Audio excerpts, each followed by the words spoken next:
La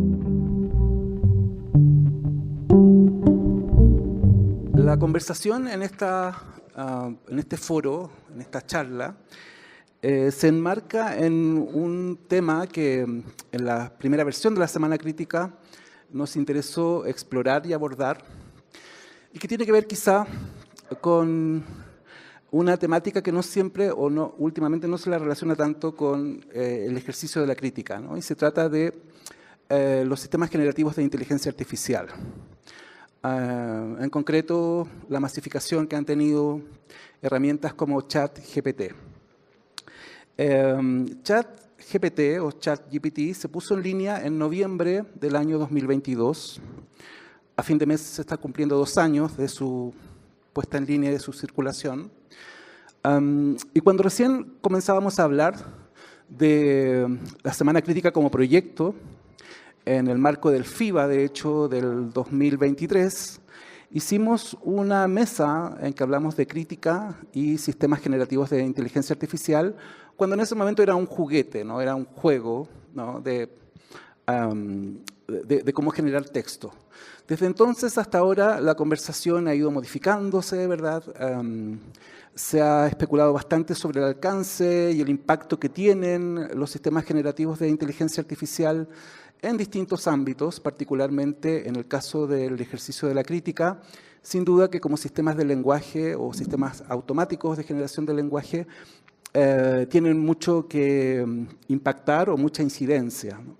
No hay que perder de vista que estos sistemas están basados en probabilidad, nos muestran cuán predecibles somos como especie desde el punto de vista estadístico, y eso es lo fascinante quizá o lo que nos sorprende, ¿no? Que no somos tan originales ni somos tan y somos más bien predecibles, ¿no? Ahora bien, desde entonces hasta acá hemos visto cómo se han ampliado y diversificado las herramientas, ya no solamente en la generación de texto, sino que en la generación de imagen, en la generación de videos. No solamente es ChatGPT, sino que son muchas otras alternativas, y cómo también pueden ser herramientas para generar planificación de publicaciones en redes sociales. Son distintos los procesos que hoy se están automatizando en la práctica. Y por lo mismo volvemos a hablar en Semana Crítica, en esta edición en Ciudad de México, para profundizar en este tema y en general en lo que lo digital sigue siendo un campo de interés para el ejercicio de la crítica. Y en esta charla tenemos también la posibilidad de ampliar la conversación, no solamente del campo de la crítica teatral, como lo hicimos ayer, sino hacia otros ámbitos. Y para ello nos acompañan dos, podríamos decir, influencers, lo quiero decir así, de acá de México, Magali Torres, que tiene formación profesional en el mundo de la publicidad y el marketing digital, es divulgadora para temas de literatura a través del podcast Cháchara Literaria, ha escrito para varias publicaciones, pero quiero destacar sobre todo el hecho de que sea creadora del formato Chismecito Literario. Le vamos a pedir pronto que nos comente, que tiene una comunidad en Instagram y TikTok bastante significativa, ¿no? Vamos a pedirle que luego nos comente en la práctica lo que esto ha implicado. También nos acompaña Baby Solís, quien es divulgadora de arte con especialidad en gestión museográfica, también con maestría en arte, análisis y decodificación de la imagen visual. Quiero destacar sobre todo porque desde el año 2017 dirige una comunidad que se llama Obras de Arte Comentadas. Es una de las plataformas que tiene, por lo menos yo la conozco desde su versión en Instagram, que tiene muchos seguidores y que ha marcado una modalidad de pensar el abordaje desde lo digital, en que se cruza la divulgación, la difusión, el análisis y también diría la crítica, ¿no? Y también nos acompaña Gabriel Sevilla, quien ya estuvo ayer en una mesa de conversación. Como ustedes saben, ya se decía ayer que Gabriel es investigador y crítico de artes escénicas, doctor en comunicación por la Universidad de Valencia, y está ligado al podcast, es colaborador del podcast recomana.cat, que es una plataforma de periodistas de artes escénicas que me parece importante resaltarlo en el marco de esta conversación. Bien, me interesa que partamos justamente, me gustaría, si lo podemos hacer, con nuestras influencers, si pudiéramos calificarlo así, que partamos hablando qué visión tienen de la crítica, qué visión tienen del ejercicio de la crítica y la vinculación con los proyectos que ustedes están dirigiendo. Podríamos partir con Baby, ¿te parece? Sí, muchas gracias a todas por venir y gracias a Isabel por la invitación y también a mis compañeras por compartir el foro. Yo concibo la crítica como un ejercicio argumentativo de tus posiciones en público y también la concibo como una manera de darle herramientas a la audiencia para que ella misma desarrolle sus propios argumentos, sus propias posturas, sus propios juicios. La pienso más así, pero hay gente que piensa la crítica como, por ejemplo, un sistema de clasificación, de hacer un canon, de ordenar obras de arte, de decir que obra es buena, que obra es mala. Creo que en mi práctica eso no es lo principal, pero también reconozco que esa es otra forma de entender la crítica de arte. Entonces, así brevemente te diría que es eso. Y en la práctica, perdón, Baby, tu proyecto, ¿desde dónde surge entonces? ¿Cuál es el propósito, el interés de impulsarlo? El propósito tiene que ver con la segunda función que mencioné de cómo concibo la crítica, que es darle herramientas al público.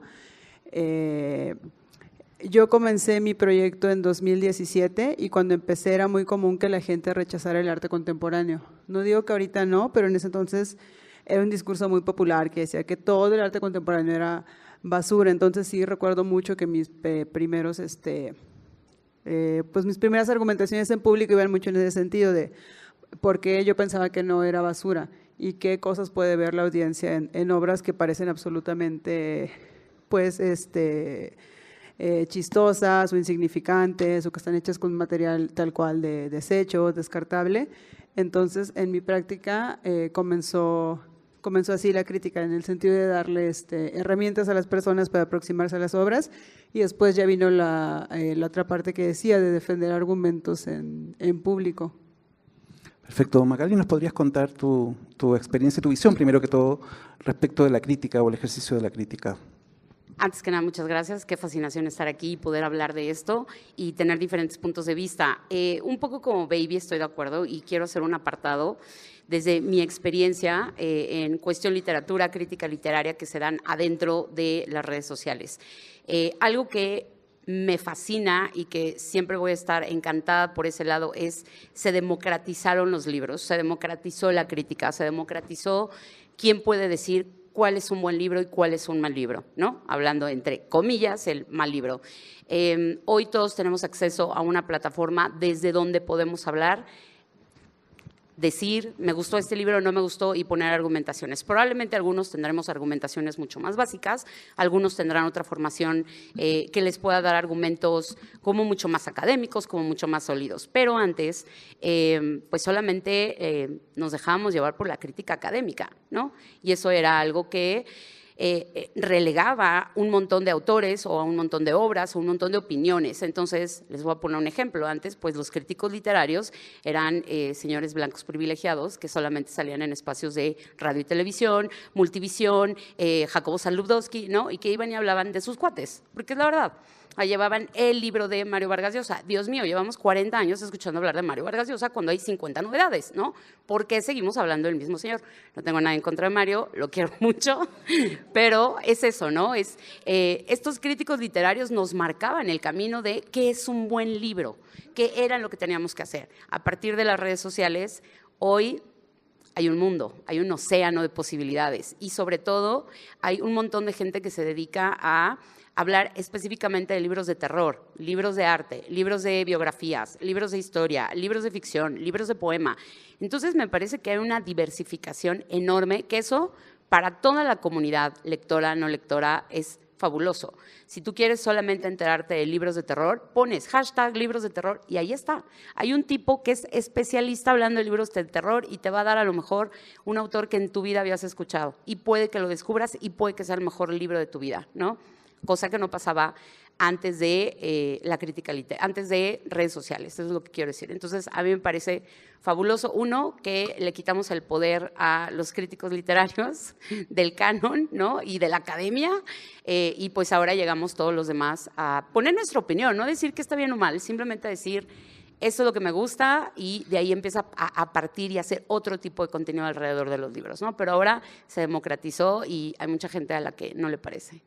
¿Cómo se plasma, Magali, en el caso de tu proyecto Chismecito Literario, estos principios, ¿no? ¿Cómo ves que se plasman, cómo se expresan en concreto?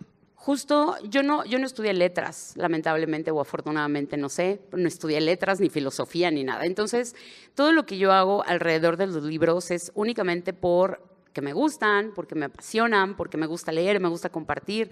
Yo vengo compartiendo esto desde Blogspot, ¿no? Desde hace muchos años. Y ahora que se presentan las redes sociales, uno tiene que también, si te gusta, claro, inventar nuevos formatos para diferentes públicos. No es lo mismo tener gente en TikTok, que no es lo mismo que tener gente en Instagram y gente en Twitter, ¿no? Yo en Twitter, es lo que le decía a Baby hace rato, yo no pongo nada de crítica literaria, porque salen los blancos académicos a decir, entonces lo evitas, ¿no? Sí, qué hueva, la verdad.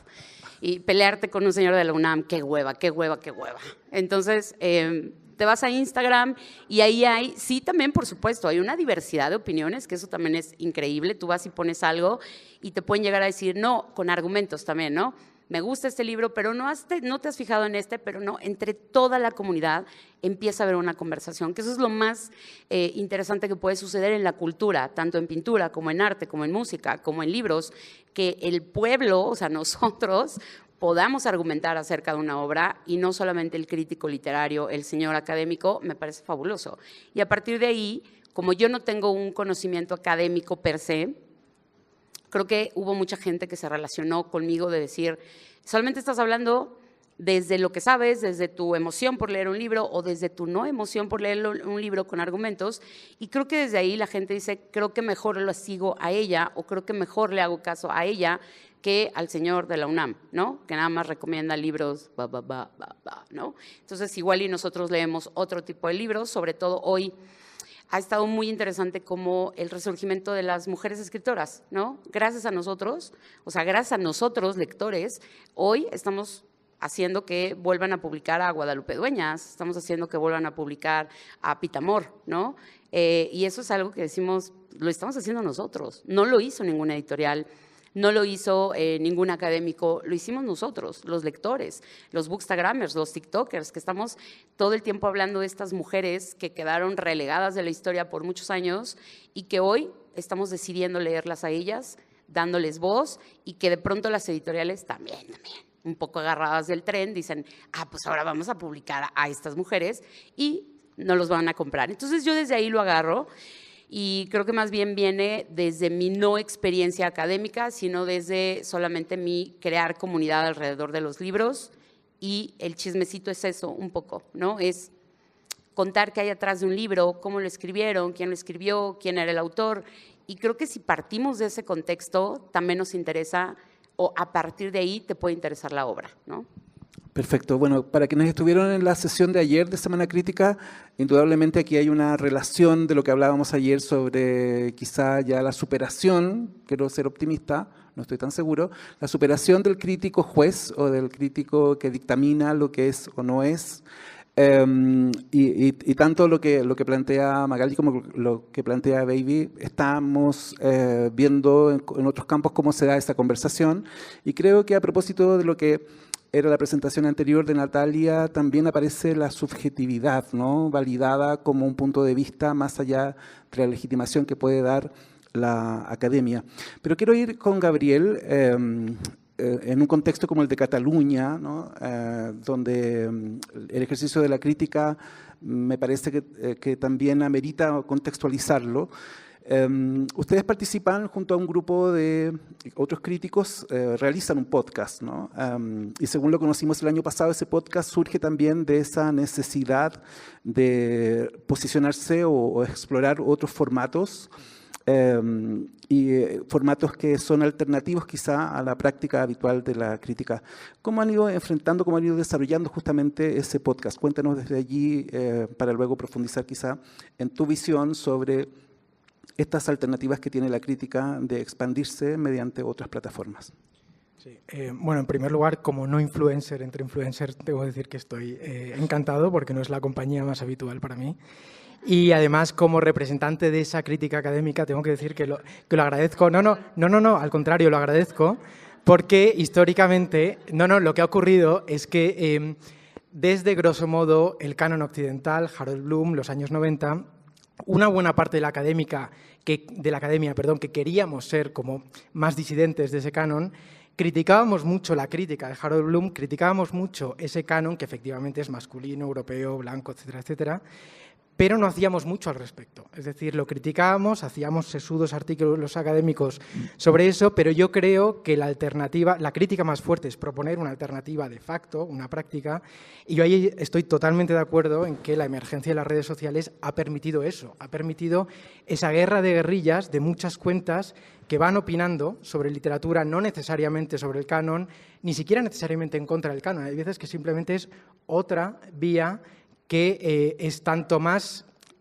potente en su alternativa cuanto más independiente de lo que hubiera dicho el canon. Quiero decir que hay veces que, como se dice, no hay mayor desprecio que no hacer aprecio. Hay veces que el mero hecho de no entrar ni a discutir con Harold Bloom, sino directamente hacer una cuenta de Instagram, de TikTok, de lo que sea, para hablar de otras autoras, de otras formas de escribir, pues yo creo que eso ha supuesto la mayor alternativa y la mayor crítica a ese canon. Con lo cual, como persona que viene de la academia, tengo que decir que simpatizo con esas posiciones porque quizás se han atrevido a dar un vuelco a la situación que desde la propia academia estábamos un poco forcejeando y no se ha llegado a producir.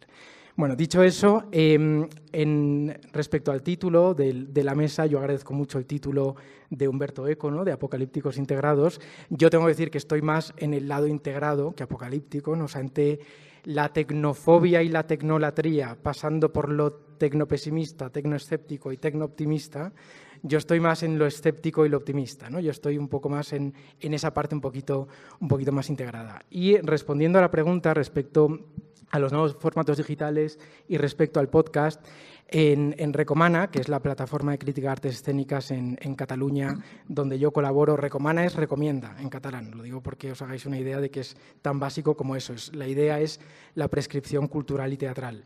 Pues ahí empezamos en 2022, unos meses antes de ChatGPT, ninguna relación con ello, pero fue 2022, empezamos a hacer un podcast que en principio era de crítica teatral, pero que se ha ido expandiendo también a entrevistas, porque entendíamos que había que explorar ese formato de crítica no solo escrita, que es la tradicional, que es la que practicamos mayoritariamente, somos en torno a 40 críticos escribiendo en esa plataforma, sino también la crítica hablada.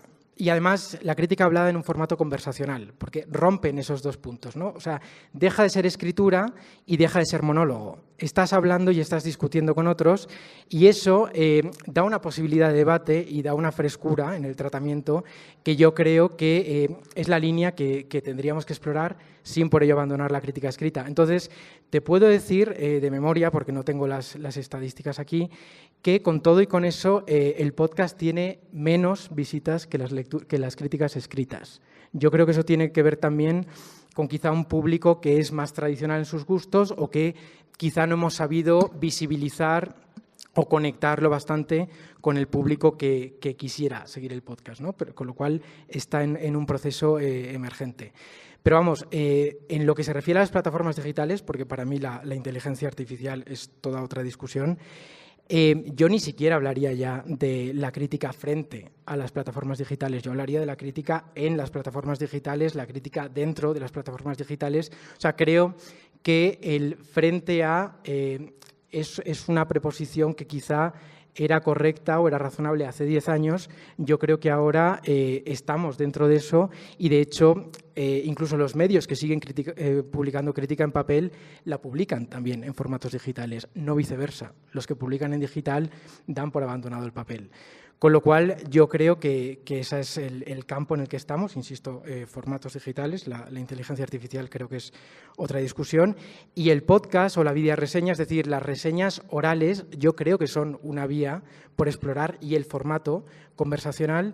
Pero vamos, en lo que respecta a mi experiencia, es todavía una experiencia muy incipiente, una experiencia que en términos de capacidad de retener audiencia todavía no ha superado a la crítica escrita.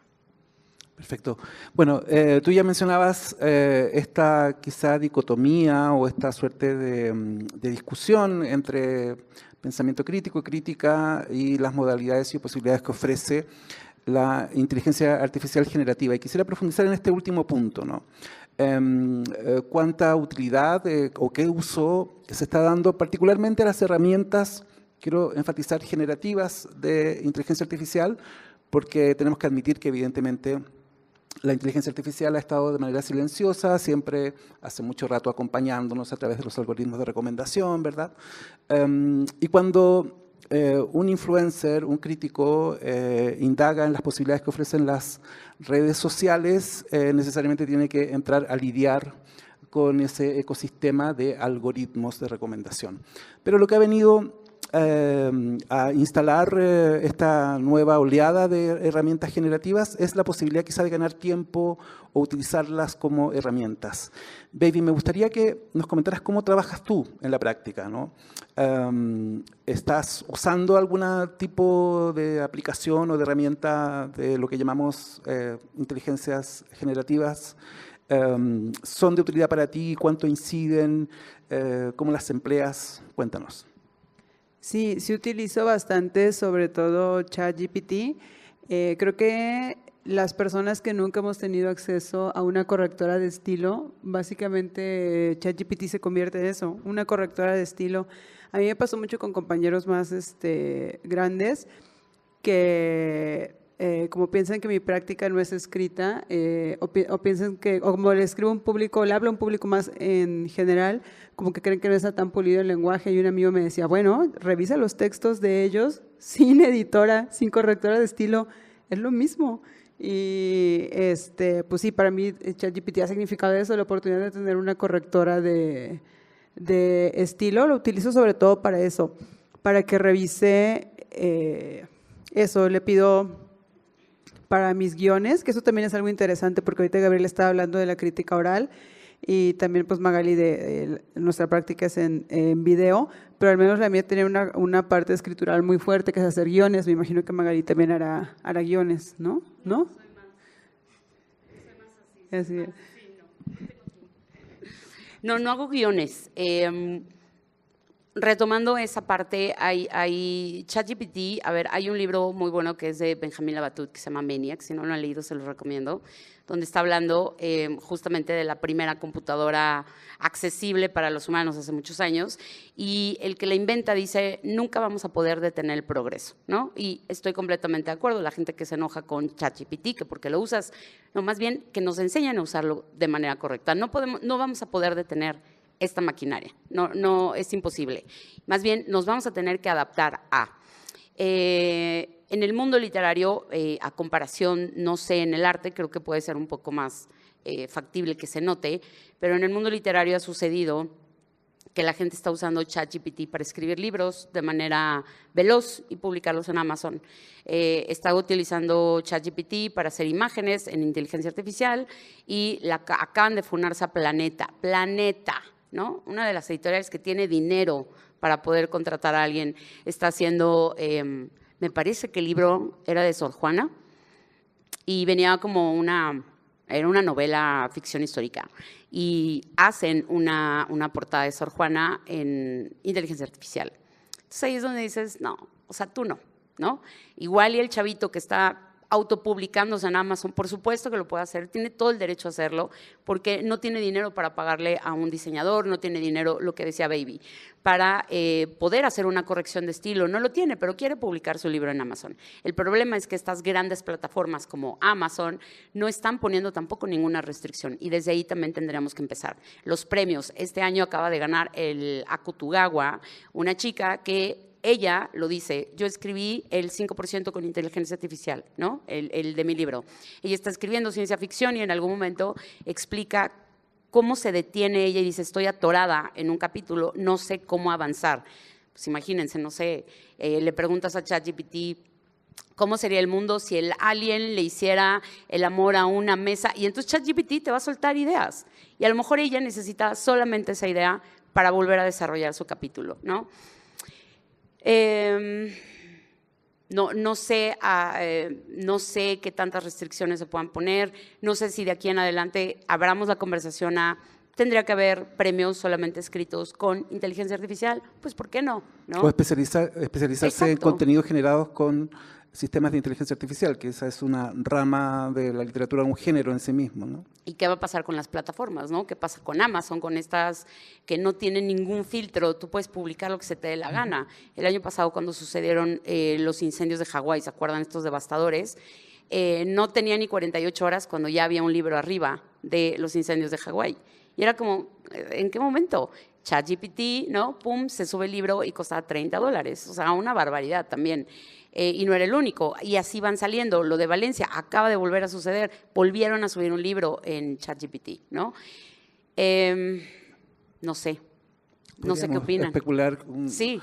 Un poco más. Me gustaría, Baby, que comentaras un poco más cómo trabajas en el día a día, porque el formato de tu plataforma, por lo menos, es entrar desde lo visual, desde preguntas, desde ciertas afirmaciones, en contenidos que quizá la historia del arte ya ha abordado, pero de una manera menos creativa o menos lúdica o menos interesante para audiencias más transversales. ¿Cómo vas tomando esas decisiones y cuánto empleas en ese sentido herramientas como, ya nos decías, ChatGPT para corregir, pero hay otros ámbitos en los que también los integras? Sí, lo uso sobre todo en corrección de estilo, igual para tener algunas ideas, pero me parece que todavía no entiendo cómo promptear para que me dé buenas ideas, porque a veces digo, está muy básico ChatGPT, ya le dije, no utilices la palabra plasmar, por favor, nunca, cuando estemos hablando de arte, luego no me digas, plasmó sus ideas, plasmó sus emociones, por favor no me digas, sorpréndete con X artista, o sea, como que no sé, está muy básico lo que me da, pero obviamente es porque no he logrado promptear al nivel de escritura que a mí me gustaría, pero utilizo nada más como una herramienta en ese tipo.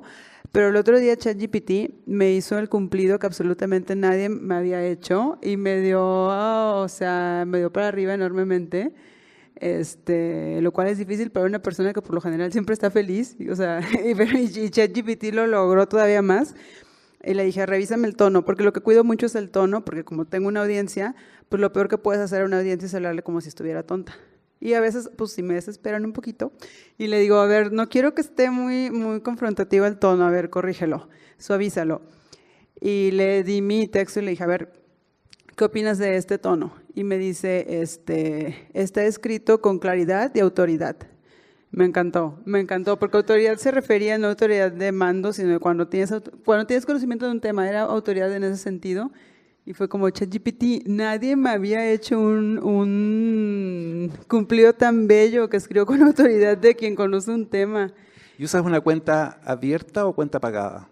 No, abierta. Creo que todavía no lo necesito tanto como para pagada. Y para generar imágenes no lo he usado para nada, pero en arte sí es muy común utilizarlo para generar imágenes. Yo en lo personal no veo como ningún problema en utilizarlo para hacer arte, porque había gente que te alegaba de que es que le plagió esto a una ilustradora. Y lo que hace ChatGPT es una mezcla de imágenes y de estilos. O sea, aunque se parezca a una ilustradora, no puedes decir exactamente, es que son los ojos como los dibuja Pepita Pérez. Es una mezcla de imágenes. Entonces, bueno, en ese sentido yo no le veo un como mayor problema, pero no sé si alguien más quiere decir algo sobre su uso. Me gustaría, Gabriel, pedirte, ya entrando en estas herramientas generativas, ¿cuál ha sido tu aproximación o cuál es tu impresión sobre si hay un debate posible con la crítica, con el pensamiento crítico? Si ya nos contabas tu postura respecto a las tecnologías, pero puntualmente respecto a ChatGPT y todas sus variantes. Sí. A ver, para mí, ChatGPT a mí me plantea una pregunta que quizá es la inversa a la que en un principio te planteas. O sea, la primera es si la inteligencia artificial, si la máquina puede imitar hasta sustituir al ser humano. Pero claro, hay una segunda pregunta inevitable, que es en el momento en que tú pones a trabajar a la máquina, ¿hasta qué punto la máquina no delata lo que había de maquinal en el comportamiento humano antes de la máquina? Es decir, cuando ChatGPT es capaz de hacer una reseña razonablemente aceptable, si es que llega a eso, ¿hasta qué punto eso no está sacándole los colores a la mala crítica que estaba escribiendo, digamos, de manera relativamente tópica o predecible? Y yo ahí siempre pienso, volviendo a la pregunta que decía antes, la de Alan Turing, ¿no? ¿Pueden pensar las máquinas? Alan Turing planteó el famoso juego de la imitación, en que una máquina supuestamente demostraría su capacidad de pensar como el ser humano si era capaz de imitar al ser humano hasta suplantarlo con total fidelidad. Claro, yo creo que muchas veces, antes de la inteligencia artificial, la mala crítica ha jugado un juego de la imitación entre humanos. Es decir, el cliché, el lugar común, el tópico, es imitar a otros sin innovar en absoluto. En el momento en que una máquina es capaz de sustituir esa mala crítica que ha copiado y pegado del programa de mano, del dossier de prensa o que te cuenta el argumento, que te hace la sinopsis, en ese momento yo creo que hay un primer efecto positivo de la inteligencia artificial, que es subir nuestro grado de autoexigencia. Si lo más básico ya lo puede hacer la máquina, nosotros tendremos que ofrecer algo que la máquina no ofrezca. O sea, es la primera cuestión. A partir de ahí, es verdad que yo he probado con ChatGPT en la versión gratuita, no de pago, esto lo tengo que decir porque entiendo la versión gratuita. Además, tengo aquí un ejemplo, es ahora mismo GPT-4 Mini. Entiendo que Mini es porque tiene una reducción de funciones respecto a la versión de pago. Y yo aquí hice una prueba que es pedirle a ChatGPT que hiciera una reseña. Entonces, lo primero que le pregunté es, ¿puedes escribir una crítica de teatro? Y me dijo, claro, aquí tienes un ejemplo de crítica de teatro, crítica de Malinche, de Nacho Cano. Aquí tengo que hacer un paréntesis porque dentro de mi tecnooptimismo, Malinche de Nacho Cano era exactamente la obra que yo le iba a pedir que reseñara y era la obra en la que yo había estado haciendo búsquedas en Google y tomando notas en un documento de Word. De manera que aquí sí que tuve un pequeño sudor frío apocalíptico cuando vi que ChatGPT se anticipaba a mis deseos hasta el punto de darme ya hecha la crítica que yo le iba a pedir. ¿De acuerdo? Con lo cual, esto fue un momento bastante inquietante. A partir de ahí, me hace una reseña de 290 palabras, quiere decir lo que podría ser una crítica en el Time Out, básicamente es muy breve, donde me dice, para que os hagáis una idea, insisto, el ChatGPT no de pago, el gratuito, el de las funciones reducidas. Malinche, el musical de Nacho Cano, es una obra que busca explorar la compleja figura de la Malinche, una mujer que ha sido objeto de controversia y admiración en la historia de México. La producción se destaca por su ambiciosa puesta en escena, que combina música, danza y un fuerte componente visual. Desde el inicio, la música de Cano se siente vibrante y emotiva, con melodías que logran captar la esencia de la época y la lucha interna de los personajes. Las canciones son un punto fuerte de la obra, aunque en algunos momentos pueden parecer un poco repetitivas. Ya es irónico que la máquina reproche al humano repetirse, pero bueno. Sin embargo, la interpretación de los actores es apasionada y logra transmitir la intensidad de las emociones que viven. La dirección artística es otro de los aspectos que merece reconocimiento. Los vestuarios y la escenografía están cuidadosamente diseñados, creando un ambiente que transporta al público a la época de la conquista. Las coreografías son dinámicas y bien ejecutadas, lo que añade un nivel extra de energía a la representación. Sin embargo, la narrativa puede resultar un tanto confusa en algunos momentos. La obra intenta abarcar muchos temas, desde la tradición hasta la identidad, lo que puede hacer que el hilo conductor se pierda. Algunos personajes no están tan desarrollados como se esperaría, lo que puede dejar al público con ganas de profundizar más en sus historias. En resumen, Malinche es una obra que, a pesar de sus altibajos, ofrece una experiencia visual y musical impactante. Es un homenaje a una figura histórica que sigue generando debate y reflexión. Los amantes del teatro musical encontrarán en esta producción un espectáculo que vale la pena ver, aunque con la esperanza de que en futuras representaciones se logre una mayor cohesión en la narrativa. Espero que esta crítica te sea útil. Si necesitas algo específico diferente, házmelo saber. Bueno, aquí, aparte de un lenguaje bastante tópico, aparte de remedar esa fraseología de la mala crítica, que, insisto, puede copiar y pegar del programa de mano, del dossier de prensa, creo que se advierten muchos de los sesgos que desde el principio se le han reprochado a ChatGPT. Estoy pensando sobre todo en el sesgo de género y en el sesgo, no sé si racial o nacional. Llama la atención, por ejemplo, que en una crítica de Malinche en ningún momento se menciona a Hernán Cortés y lo que dice de la figura de Malinche es que es una compleja figura que genera controversia y admiración en la historia de México. Quiero decir, es un balones fuera que uno no esperaría en principio de una crítica posicionada como crítica. De hecho, recordaba, leyéndolo esta mañana, que tú mismo ayer, Javier, hablabas de la importancia de que una crítica con sentido crítico incluya una perspectiva poscolonial.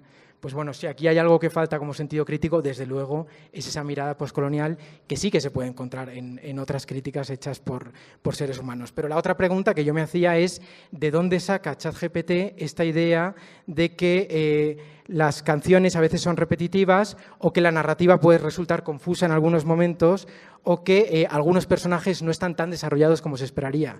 Claro, la hipótesis básica es que ChatGPT, como inteligencia artificial generativa, lo que ha hecho es generar o reproducir un texto sobre la base de reseñas anteriores. Claro, uno hace un Google rápido, va a buscar reseñas humanas de Malinche. Yo encontré la de Raquel Vidales en el diario El País y para que os hagáis una idea, no os la leo entera porque son 800 palabras largas, es casi el triple que ChatGPT. Raquel Vidales dice en el título, que ChatGPT no titula su reseña, Raquel Vidales dice: Malinche, : Nacho Cano convierte la conquista de México en un sainete delirante. Subtítulo: el musical creado y dirigido por el antiguo miembro de Mecano cuenta con buenos cantantes y excelentes bailarines, pero el libreto resulta superficial. Quiere decir, abunda un poco la línea de ese hilo conductor que no se sostiene o de esa narrativa que no funciona. Y dice Raquel Vidales, solo el primer párrafo: música pegadiza, buenos cantantes, una escenografía vistosa y un magnífico cuerpo de baile con la presencia estelar del bailador Jesús Carmona. Sin duda, sus coreografías y zapateados son lo mejor de Malinche, el musical creado y dirigido por Nacho Cano, estrenado este jueves en Madrid. Estamos hablando de 2022. Asegura el antiguo integrante del desaparecido grupo Mecano que lleva 12 años trabajando en este proyecto y da fe en ello en un documental de 1:30 que se emite en Netflix y que muestra cómo fue el proceso de investigación previo, la composición de la música y los ensayos. Cabría esperar, por tanto, un espectáculo mimado hasta el último detalle. Lo está en los aspectos citados, pero falla en la base, libreto. Y a partir de ahí empieza a hacer toda una crítica donde habla Raquel Vidales del nulo desarrollo de los personajes, donde le reprocha un tratamiento incluso machista de la obra, porque llamándose Malinche, el personaje de la Malinche apenas tiene 2 escenas, de cómo está blanqueando la conquista, cosa que ha reconocido el propio Nacho Cano en alguna entrevista, que sí, que su intención era, con esta palabra, blanquear la conquista. Con lo cual, cuando uno lee la crítica humana y la crítica de la inteligencia artificial en este estadio, de una inteligencia artificial generativa, no de pago, con funcionalidades reducidas, una sofisticada, no lo sé, lo que se advierte es que falta, desde luego, esa perspectiva más histórica, más política, más de género, más racial. Quiere decir que falta mucho del contenido que uno llamaría propiamente crítico o de sentido crítico. En ese sentido, creo que o sea, si lo que ChatGPT tiene que ofrecer a la crítica teatral es una reseña como esta de Malinche, a mí no me preocuparía, ¿de acuerdo? Otra cosa es que en estadios más evolucionados sea capaz de replicar o remedar un pensamiento crítico, pues digamos, más susceptible de sustituir a la reseña humana, y aquí tendríamos que plantearnos qué estamos haciendo o qué no estamos haciendo si eso llega a ser posible. Ahora, en las versiones que yo he podido encontrar y trabajar, a mí no me preocuparía. Pero claro, todo depende del grado de sofisticación que pueda alcanzar. Claro, y dependerá del entrenamiento que se le dé, ¿no? Probablemente si lo entrenamos con otras visiones sobre la temática, si incorporamos una mirada postcolonial en la manera de entrenar el sistema, podrían eventualmente sortearse los sesgos que de manera innata tienen. Me gustaría, Magali, no sé si quieres sumarte a esta conversación, pero sí, también luego que podrías referirte cómo gestionas la comunidad de seguidores, de públicos en las plataformas, porque una de las cosas que ayer hablábamos en relación a la crítica es justamente el desafío que tiene en conformar comunidades de público. En el caso quizá de ustedes tendríamos que hablar de comunidad de seguidores o de audiencias, que también podrías referirte a cómo ves este tema. Magali. Antes que pasemos a esa pregunta, quiero abonar. No estaba viendo otra cosa más que estaba buscando algo que nos pasó este año justamente en mi cuenta, cuando alguien me viene a decir, oye, hay una amiga que no me creyó, pero seguramente tú sabes que poeta latino diagonal hispano se casó con la hermana de una prostituta. La hermana de la prostituta fue a avisarle al poeta que su hermana no vendría a la cita porque estaba enferma. El poeta le pide que ella se quede en su lugar y ella le contesta, yo no soy mujer de una noche, señor, y se casaron. Dice, por favor, dime quién era. Y yo dije, pues no me acuerdo qué poeta famoso autor se haya casado con una prostituta. Entonces lo lanzo en mis historias y yo, oigan, ¿alguien sabe? Y entonces pues la gente empieza a contestar y de pronto me empiezan a llegar las respuestas y ChatGPT, lo empezamos a buscar en ChatGPT porque ChatGPT fue el que lanzó esa información a esta señora y esta señora dijo, ay, pues ¿quién será el poeta que se casó con fulanito? Y de pronto dice, las informaciones disponibles pueden mezclar épocas, apellidos y momentos y crear otras historias. Ese es el problema con el ChatGPT. Entonces, esto sigue porque nos metimos todos, toda mi comunidad se metió en una hoyo de Alicia. Todos, no, ¿cómo? A ver, el mío. Y entonces todos empiezan a probar en sus propias plataformas de ChatGPT, me empiezan a mandar las respuestas, lo cual se me hizo, pues eso, entre todos ayudar y decir, no es cierto lo que te está diciendo, mira lo que dice aquí. Y de pronto alguien me dice, yo como una adicta a ChatGPT me di cuenta de inmediato con ese, ahora entiendo, eso siempre lo dice ChatGPT. Y yo, ok, yo no sabía que empezaba siempre con, ahora entiendo el ChatGPT. De pronto dice, está nombrando mal a los personajes, es decir, en su redacción hay errores de sujeto indirecto y se hace por eso muy confuso, pero la historia es genial. Como un cuento, es como un haiku inconcluso. Siento que Lorca se desdobló y metió en su creación literaria. Aquí parecía que ChatGPT nos estaba dando la respuesta de que era García Lorca. Y era como todos, no, García Lorca nunca se casó con una prostituta. O sea, ¿en qué momento? Y de pronto los demás empiezan a hacerle esta misma pregunta a sus propios ChatGPTs y alguien le decía que era Pablo Neruda, otro le decía que era Lope de Vega, con la misma información. Entonces, pues bueno, ahí, ¿no? Es como estas alucinaciones que se le llaman a los errores que te generan. Pero aquí viene el punto, si a mí soy una maestra de literatura y le encargo a mis chamacos hacer una crítica de de García Lorca, y me traen esto, pues todo está mal. Desde ahí ya estamos haciendo algo mal en la investigación, ¿no? Si estos chavitos nuevos empiezan a usarla por facilidad, aquí nos dio 3 autores diferentes, Pablo Neruda, García Lorca y Lope de Vega, y fue como, pues no, ninguno. Aparte, ninguno fue, ¿no? Y esto es justo un poco lo que decía Gabriel, porque alguien en algún momento metió esta información al ChatGPT, está en un blog, está en una reseña literaria. ¿De dónde está sacando esta información ChatGPT y cómo la vamos a controlar? Es como igual y lo que no debería dejarnos dormir, ¿no? ¿Cómo vamos a controlar el fake news, ¿no? Ahorita es algo muy sencillo, yo te puedo reprobar en el examen, ya, ¿no? Pero mañana, pues puedes no pasar un diplomado, puedes no pasar porque estás sacándole de ChatGPT. Y tú como usuario, ¿cómo vas a saber que está mal? Tendrías que seguir consultando las fuentes normales antes de seguir con ChatGPT. Tendrías que volver a regresar a Google, tendrías que volver a regresar a una enciclopedia, tendrías que volver a regresar a algo que pronto a mí eso se me hace como ya un poco inútil. Si ChatGPT no te puede resolver la vida, no lo uses, ¿no? Y sigue usando las herramientas que hoy usas, como Google, que sigue siendo mucho más confiable. Ya puedes buscarlo en TikTok. TikTok ya le ganó en búsquedas a Google, por ejemplo, ¿no? Entonces ya tú buscas dónde comer en el centro y te vas a TikTok. ¿Dónde comer en el centro? Entonces te salen las recomendaciones de gente real y no te salen las 5 estrellas que pagó el restaurante para decirte que vayas a la casa de Elenita porque es la mejor y pues resulta que no. Entonces me gustó... me gustaría como traer esa conversación y que pensemos todos, ahorita que tú pusiste eso del ChatGPT, en algún momento hicimos ese mismo ejercicio y pues todo estaba mal, ¿no? Y ahí es donde dices, ups, ¿cómo lo vamos a resolver? Y lo que hablabas un poco de las comunidades, lo sumo con esto, ¿no? Si entre todos en algún momento con nuestras comunidades preguntamos y hacemos, siempre va a haber alguien que nos va a ayudar. Y eso es lo que forman las comunidades, ¿no? Yo suelto la pregunta y vienen un montón de nerds, de no nerds, pero empiezan a preguntar y todos empiezan a decir, no es cierto, no es cierto, no es cierto, te mando mi respuesta, te mando mi respuesta. No sé si eso en comunidad de alguna manera también empieza a entrenar a ChatGPT para irle a decir, esto no es cierto lo que estás poniendo. Y si somos 20 haciendo esta misma búsqueda y le decimos, no es cierto lo que me estás diciendo, probablemente Chat diga, bueno, perdón, me estoy equivocando, o esta información puede no ser correcta, qué sé yo. Y lo uno un poco a esa parte de los seguidores y comunidad que me estabas preguntando.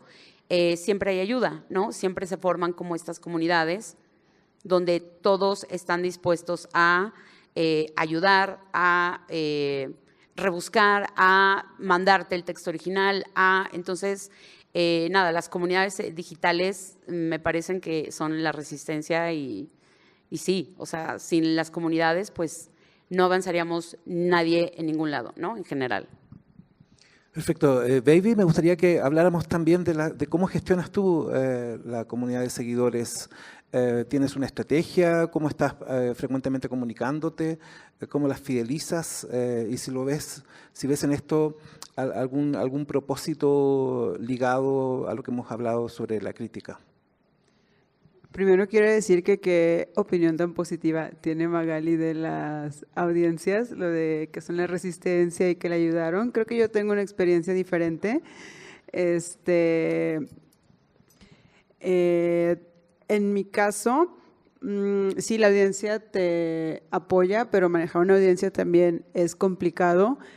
Y creo que las personas que estamos haciendo crítica en redes sociales nos estamos enfrentando a algo que, por ejemplo, la crítica de arte más famosa de México, no sé, Teresa del Conde o Raquel Tibol, ellas tenían lectoras, pero no tenían audiencias. Y no es lo mismo publicar en un periódico y si alguien te quiere contestar, tiene que mandar una carta a la redacción o todo ese proceso a alguien que te responde de manera inmediata. Lo que yo he notado, no en mi práctica, pero en la de otras personas, es que integran inmediatamente las opiniones de su audiencia, pero a un punto en el que para mí terminan nulificándose. Es decir, tú ya sabes qué es lo que le gusta a tu audiencia, lo que va a compartir, la opinión que tiene que ser la correcta para ellas, la opinión con la que no te van a funar, la opinión, sí, tú ya sabes lo que espera tu audiencia de ti y yo sí noto que mucha gente le da eso a su audiencia. A mí, en lo personal, eso no me gusta porque aparte de creador de contenido, creo que algo que hago sí es crítica de arte y para mí es lo que decía al principio, de sostener un argumento. Entonces, bueno, aunque toda la audiencia quiera que mantenga cierta opinión, si yo decido, bueno, es que no es la conclusión a la que yo llegué de ver esta obra de arte, pues yo soy de defender mi punto de vista. Pero la audiencia siempre me lo reclama así de, defiendes mucho al artista, defendiste el museo, defendiste las poderosas, defendiste no sé qué, pero siempre es un reclamo que en realidad es no tuviste la opinión que yo quería que tuvieras. Entonces eso también siento que pasa cuando tienes una audiencia, sabes que hay esta exigencia y pues puedes hacer eso, ¿no? Lo de tal cual nulificarte y hablar totalmente de lo que tu audiencia espera o intentar desarrollar tu punto de vista. Y ahorita que decía Magali lo de los libros de que se están creando como muy rápido, ¿no? Con ChatGPT. Eso sí lo noto más, creo que en literatura que en arte. Yo también creo que ahorita hay escritoras que lo que hacen son textos para su audiencia de Twitter. No integran su lenguaje no de una manera creativa, sino tal cual, o sea, no sé, si toda tu audiencia ahorita está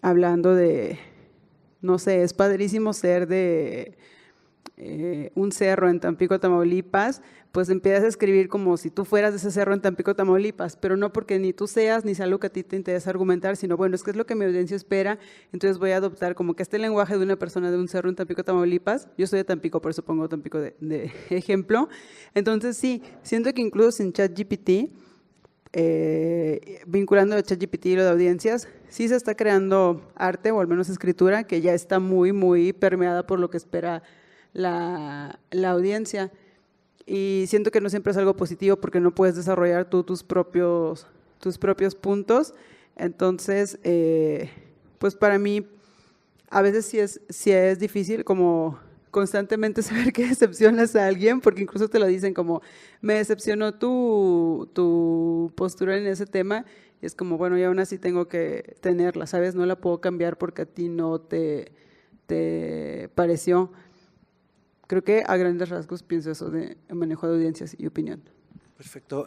Gabriel, quiero retomar la mirada de la crítica y la inteligencia artificial, pero particularmente de la crítica teatral. ¿Dirías que quienes ejercen crítica teatral en Cataluña o en España en particular están motivados por debatir sobre lo que constituye la amenaza o las posibilidades que ofrecen los sistemas generativos de inteligencia artificial, o es una conversación ajena todavía? De momento yo diría que lamentablemente es ajena. De hecho, es una cuestión que se plantea poco en el título de esta mesa.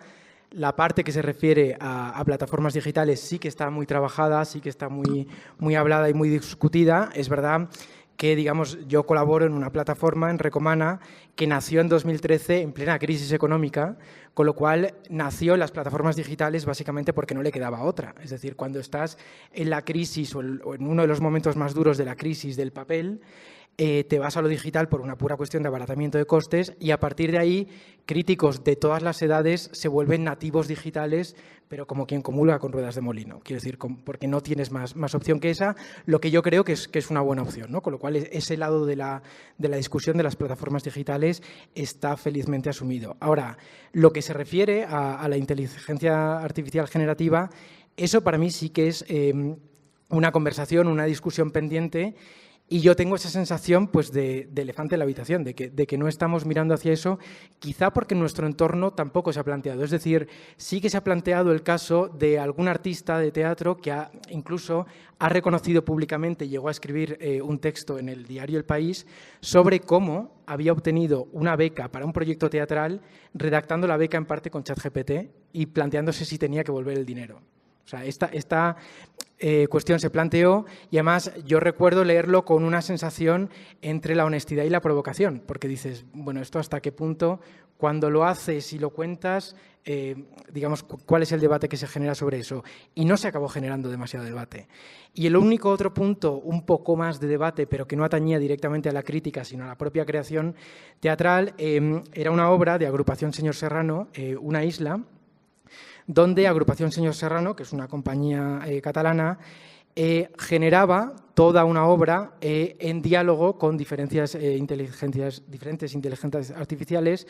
Utilizaba para la generación de texto el ChatGPT, para la generación de imagen utilizaba DALL-E, creo que era DALL-E 3, y hacía toda una obra que era bastante sorprendente, bastante irregular, bastante ecléctica, en que se reproducía el diálogo entre los humanos, los miembros de la compañía y la inteligencia artificial, pues eso, de una manera un poco caótica, contando el viaje de un personaje por una serie de islas, reproduciendo imágenes de las islas, lo que es, o sea, todas las técnicas del video morphing eran verdaderamente espectaculares. A nivel de puesta en escena era muy llamativo.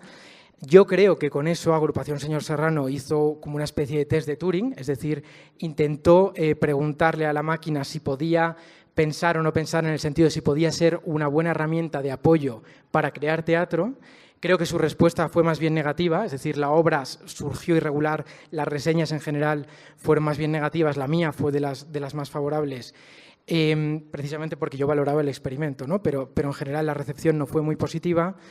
Y eso es lo más cerca que hemos estado de plantear la conversación. Es decir, ni siquiera cuando esta artista catalana planteó los dilemas éticos de pedir una beca utilizando ChatGPT, o ni siquiera cuando una compañía catalana produce una obra, de hecho han sido dos, Una isla y Extinción, utilizando inteligencia artificial, ni siquiera ahí hemos llegado a tener la discusión sobre los dilemas que eso plantea la crítica. De manera que para mí eso es una discusión que hay que tener y creo que en ese sentido es una de las terras incógnitas más vastas y para mí más inquietantes. Perfecto. Magali, ayer hablábamos sobre si es una señal de época que la crítica después de la pandemia sea desplazada por otras formas de pensar la circulación de discursos críticos o de análisis, justamente en sintonía con lo que tú comentabas al inicio, ¿no? Y creo que hoy, cuando ya se cumplen 2 años de que se da por superada la pandemia o finalizada la pandemia, comenzamos a visualizar lo que significó en términos de confinamientos masivos, en términos de aceleramiento de la vinculación de las personas con lo digital.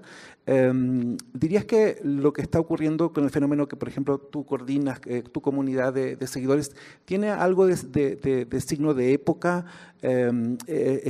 ¿Fue relevante ese periodo de la pandemia para la articulación de estrategias que te permitieron generar una comunidad, gestionar una comunidad? ¿Hay algo allí que tú dirías que es de época? No podemos desligarlo, definitivamente sí. Hay un libro muy bueno que también se lo recomiendo, que es Leer en tiempos de crisis, de Michel Petit, y justamente esta antropóloga francesa, así como varios más, también dicen lo mejor que puedes hacer en tiempos de crisis es ponerte a leer, ¿no? Nada como que un buen libro no te regrese esta paz, esta tranquilidad, esta calma. ¿Qué pasaba en la pandemia? Estábamos en crisis, ¿no? Era algo que no sabíamos, cada vez era más difuso estos momentos, nos decían que un mes, luego 2 meses, luego 3 meses, luego 6, la gente se moría y nosotros estábamos muy agobiados. ¿Qué pasó? Creo que el humano en tiempos de crisis, ustedes se acuerdan de estas imágenes donde está probablemente algo devastado en la guerra, pero hay alguien que está tocando el piano, ¿no? O hay alguien que está pintando, o hay alguien, y eso es como darle calma. Viktor Frankl también en su libro lo comenta, cuando él estuvo prisionero en los campos de concentración, él decía cómo la gente en este momento de crisis que borraba toda su humanidad y se quedaba solamente con un número, lo único que tenían siempre autónomo para siempre era el pensamiento, ¿no? Y ese pensamiento es algo que nadie te iba a poder arrebatar. Y que a partir de ahí la gente empezó a darse cuenta que el arte en las bibliotecas de Auschwitz, ¿no? Se empezaron a vaciar, la gente se iba y se robaba los libros porque era el único consuelo que tenía. Definitivamente la pandemia nos trajo a un montón de nuevos lectores. La gente necesitábamos algo que hacer, aparte de estar pensando en nuestro trabajo 24 horas, la comida, los hijos, no poder ver a tus papás, que se te había muerto el amigo, que ya se enfermó tu jefe, qué sé yo. Definitivamente la pandemia trajo una oleada durísima de lectores, nuevos lectores, lectores que habían sido solitarios, que también eso es una parte importante. Los lectores por lo general siempre somos solitarios, no tenemos con quién compartir, no podemos ir a un museo a ver una obra de arte, ¿no? El lector se queda en su casa, ahí con una tacita de té, y luego no tiene con quién compartir esto, ¿no? Vas a un museo, igual y te encuentras a alguien y dices, ¿y tú cómo ves? Es más fácil la comunicación persona a persona en un museo que un lector, ¿no? Que alguien que le gusta el arte. Y a partir de ahí hubo un montón de gente que se dedicó a hacer clubs de lectura, entre ellos yo, y era abrumante la cantidad de gente que llegaba a decir, me quiero inscribir. Nunca he leído, no me gusta este autor, o nunca he leído esta obra, pero lo voy a hacer. 300, 400, 500 personas teníamos en Zoom. O sea, era una barbaridad. Después de que se va la pandemia, ya no eran las 500, porque también la gente dijo, bueno, ya está, no me morí, ya me voy al parque, no me voy a quedar a leer un sábado en la mañana, qué hueva, ¿no? Pero aún así, la resistencia seguimos siendo los que los sábados en la mañana hacemos un club de lectura y no somos 500, pero somos 200. O sea, es un montón de gente, ¿no? 200, 300 personas, muchísima gente. Entonces, sí tiene que ver las crisis. Ahora que pasó lo de Donald Trump, bueno, TikTok se puso en el lado político. Las conversaciones se hacen muy interesantes entre lectores, diciendo es que no metas la política en la lectura. Perdón, leer es un acto político, desde ahí, ¿no? Desde ahí, y entendámoslo desde ahí. Entonces hay mucha gente que sale, no me gustaría decir esta palabra, pero un poco sí, porque creo que nos ayuda a todos como comunidad, ¿no? A educar, a decir, no, sí, es un acto político leer, desde que escoges una lectura, desde que eliges. Y entonces creo que las redes sociales ayudan a un mayor entendimiento. Yo hay muchas veces que digo, ay, ¿a poco es cierto? ¡Wow! ¿No? De alguien que no sabía, pero definitivamente ahora que pasa lo de Donald y que hay mucha gente que no está de acuerdo y que está en crisis, que está triste, empiezan a surgir estas conversaciones de ponte a leer. De todos modos, la fantasía que estás leyendo es un pueblo oprimido, ahí está, ¿no? Está lo político, mija, no lo pueden desechar. Y creo que las redes... sí, no me gusta decirlo, pero sí hay un momento en que nos educan en cierto modo, ¿no? Y sí, la pandemia tuvo mucho que ver. En tu caso, Baby, ¿cómo ves ese momento de la pandemia, los encierros? ¿Son significativos para mirar la evolución que ha tenido tu trabajo? Yo siento que no. Y mi trabajo antes, bueno, durante la pandemia y antes de la pandemia, yo soy de Tampico, en Tampico no hay absolutamente nada de arte, no tenemos un solo museo de arte, por ejemplo, no tenemos ninguna galería de arte tampoco. Tenemos un espacio independiente al fin, pero no es como una ciudad próspera en arte para absolutamente nada. Yo no venía a Ciudad de México, que es pues donde están realmente los museos, etcétera, o venía muy, muy poco. Entonces, para mí, sé que para la gente de ciudades donde hay museos sí significó algo, como no poder salir y ver las obras, pero yo lo experimenté como, pues estoy en mi casa, siempre estoy en mi casa en Tampico, entonces no sentí este cambio, y como mi trabajo es virtual, pues tampoco sentía, no sentí un gran cambio. Y no sé, hay gente que me dijo que mi plataforma creció durante la pandemia. Yo que lo opero día a día, no es algo que noté. Creo que el crecimiento ha sido sostenido antes de la pandemia, durante la pandemia, pero que corresponde más a cosas de publicar a diario, más que a específicamente la pandemia, aunque evidentemente sí sé que fue pues un punto de quiebre en todos los aspectos, más allá del arte, ¿no? Nada más cuántas personas perdimos a seres queridos, pero muy específicamente en el caso de mi plataforma, yo no lo noté. Yo noté como el crecimiento más por postear día a día. Y Gabriel, en Cataluña podríamos decir que hubo una huella en lo digital y la relación con el teatro a partir de la pandemia.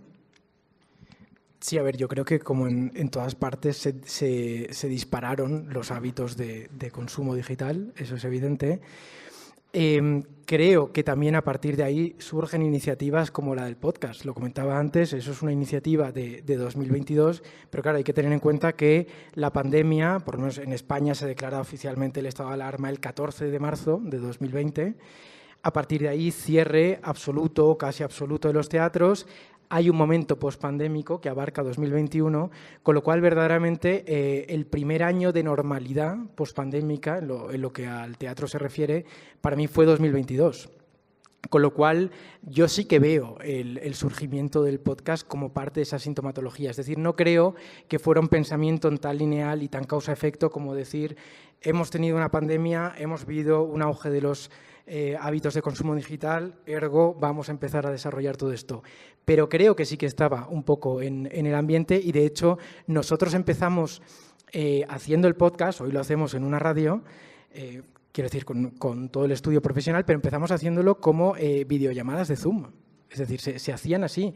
Y muchos de los debates que hemos tenido sobre el estado de la crítica pre-pandemia y post-pandemia han sido también en videollamadas de Zoom. Con lo cual, para mí sí que es evidente que ha generado un impulso y un cambio estructural bastante claro. Sí, sí. Perfecto, bien. Creo que hemos hecho un recorrido por los distintos temas que nos interesaban en esta charla. No sé si hay preguntas, comentarios que quieran hacer en esta última parte. Allá, Natalia. Gracias. No, pensaba recién cuando estaban hablando de ChatGPT que tal vez el rasgo más humano de ChatGPT es no saber decir no sé, ¿no? Nunca. Siempre tiene una respuesta para todo. Y pensaba que nuestro trabajo como periodistas, críticos, creadores de contenidos es justamente a veces reconocer lo que no sabemos, porque digo, de ahí, de esa curiosidad, partimos para crear. En ese sentido, nada, quería preguntarles eso, ¿qué hacen ustedes cuando no saben o cuando algo les genera curiosidad y no tienen una respuesta? Si es algo diferente de lo que puede llegar a ser ChatGPT, si hay, digamos, hay algún rasgo todavía humano, los que somos team humanos, de lo que nos podamos agarrar para seguir pensando y creando. Y después quería preguntarte, Gabriel, ¿cómo se llama el podcast? Porque no sé si lo mencionaste ayer, pero no lo llegué a escuchar y estaría buenísimo que lo dijeras ahora en voz alta para que todos podamos anotar y buscarlo en Spotify. Es el podcast de Recomana. Perfecto. En la página web recomana.cat. Ah, súper. No está en Spotify, entonces... Sí, sí, está. Ah, también. Lo que pasa es que lo puedes encontrar, hay otro nombre, lo que pasa es que hacen, bueno, está en catalán, tengo que advertir, con lo cual creo que desde el castellano perfecto. se entiende, pero igual ahí encontráis alguna pequeña barrera lingüística. el nombre del podcast es Tres cítricos, jugando pues, al juego de palabras evidente, pero es el podcast de Recomana. Y ahí, aparte de eso, aparte de críticas, que es lo que más hacemos, hay entrevistas también. Quiero decir que no solo de crítica, aunque sea mayoritariamente, pero sí Recomana. Súper. Gracias. Bien, y sobre la primera pregunta, sobre el no sé. Te cuento mi experiencia. Yo tengo un libro que se llama Chismecito Literario volumen 1, ahí viene el volumen 2 y justamente es pura investigación acerca de la vida personal, las cosas que hicieron los autores, y yo no confío en ChatGPT jamás. Entonces tuve que volver a el viejo Google, ¿no? Que era lo más cercano, y fuentes confiables, ¿no? Nat Geo, Times, el New York Times, qué sé yo, ¿no? Tampoco puedo agarrar una información de algún blog pod.com, aunque a veces ellos traen algunas informaciones. Entonces yo no uso ChatGPT para hacer mis libros, no uso ChatGPT para hacer mis conversaciones en TikTok, para investigar, no. De hecho, hay muchas fuentes. También me puse a leer mucho. Si quería yo investigar la historia de Carmen Balcells, bueno, pues ahí está su biografía. Entonces tenía que ir y buscarla y comprarla. La mano de Marguerite Yourcenar, por ejemplo, es donde está hablando de la cocina, donde nadie ha hablado de ese lado, y dije, está fantástico, pero es un libro. Eso no existe en Google, por ejemplo, ¿no? Entonces tengo que ir y comprarlos en Kindle, ¿no? En 40 pesos, a veces 300, porque son ediciones muy extrañas, pero yo sigo siendo también muy ChatGPT, ¿no? Sigo siendo muy humana, yendo a buscar información. Si pudiera, me iría a las bibliotecas, pero por lo pronto Google y libros, con eso hago mis libros. Yo soy muy ChatGPT, sí, lo que les decía, nadie me ha hecho un mejor cumplido. Es que mi ChatGPT se me hace muy humano, lo programamos humanas, o sea, desde que lo programan humanas y que responde como a necesidades humanas, a mí se me hace una cosa humana. Y fíjate que al principio sí te decía ChatGPT que no te podía dar cierta info. Decía de que mi catálogo está actualizado hasta, creo que era 2022 o 2024. Pero antes sí te decía, esta información no te la puedo dar porque llevo hasta tal año. Y el problema, como lo que platicaba, por ejemplo, Magali, a mí me ha pasado muchísimas veces con cosas de arte. Pero el problema creo que no es ChatGPT, sino pues también lo que le decimos a las estudiantes y a las personas, o sea, ¿sabes qué? Es que no es para investigar. Por ejemplo, yo les comenté que lo uso como corrección de estilo, pero también jamás para investigación, porque no es un buscador, y creo que también a veces eso es más que no entendemos exactamente cómo se debe de utilizar. No sé si se acuerdan de Rincón del Vago. También al principio se acuerdan que las profas no te dejaban usarlo, y es lo mismo decirles, bueno, mira, o sea, las cosas se usan así y hay cosas que tienen un límite, y como pues, ChatGPT definitivamente es muy de acuerdo con Magali, no es para investigación, y no es que invente info, sino que está diseñado para completar tareas, se supone que ayudarte, y si tú le dices eso de, dime quién fue el pintor, que no sé qué, le estás dando el prompt, dime, entonces no es como un investígame y ponme la fuente y pégame el dato, no. Si tú le dices dime, va a completar la info y te va a inventar, por así decirlo, un nombre, que técnicamente inventar es incorrecto porque no tiene capacidad inventiva.